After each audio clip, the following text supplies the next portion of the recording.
প্রিয় ভাইয়েরা, আমরা জানতে পেরেছি এই জিলহজ মাসের অনেক গুরুত্ব এবং ফজিলত, যা আমাদের কাছ থেকে প্রায় এই 10 দিন চলে যাচ্ছে। জিলহজ মাসের 10 দিনের কাছাকাছি আমরা চলে আসছি।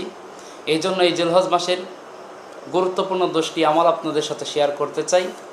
এক নম্বরে হচ্ছে জিলহজ মাসের চাঁদ ওঠার আগে, বিশেষ করে যারা আমরা কোরবানি করব, এই জিলহজ মাসের চাঁদ ওঠার আগে আমাদের হাত পায়ের নখ এবং শরীরের অবাঞ্ছিত লোম থাকলে তা পরিষ্কার করে নেব। আল্লাহর হাবিব সাল্লাল্লাহু আলাইহি সাল্লামের নিষেধ রয়েছে যে জিলহজ মাসের চাঁদ ওঠার পরে এটা যেন না কাটা হয়, এটা কোরবানির পরে কাটতে হয়। এর পাশাপাশি আরেকটি হাদিসের মধ্যে এসেছে, বলা হয় যদি আমরা যারা কোরবানি করব না, আমরা যদি এই ধরনের আমলটা করি তাহলে কী হবে? হাদিসের মধ্যে পাওয়া যায় তাহলে কবুল একটি কোরবানির সওয়াব পাওয়া যাবে। সুবহানাল্লাহ।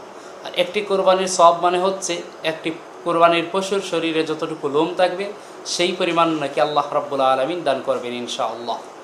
2 নম্বরে হচ্ছে বেশি বেশি আল্লাহ তাআলার জিকির করা, অর্থাৎ আল্লাহ তাআলার বেশি বেশি জিকির করব। 3 নম্বর হচ্ছে নফল রোজা রাখা। এই যে আপনার জিলহজ মাসের প্রথম 1 থেকে 9 তারিখ পর্যন্ত আমরা নফল সিয়াম পালন করব ইনশাআল্লাহ। 4 নম্বর হচ্ছে দোয়া ইস্তিগফার করা, দোয়া এবং ইস্তিগফার করা। 5 নম্বর হচ্ছে মৌলিক যে ইবাদত রয়েছে এই ইবাদতের পাশাপাশি নফল ইবাদতের প্রতি একটি মনোযোগী হওয়া, আমরা একটু যেন মনোযোগী হই।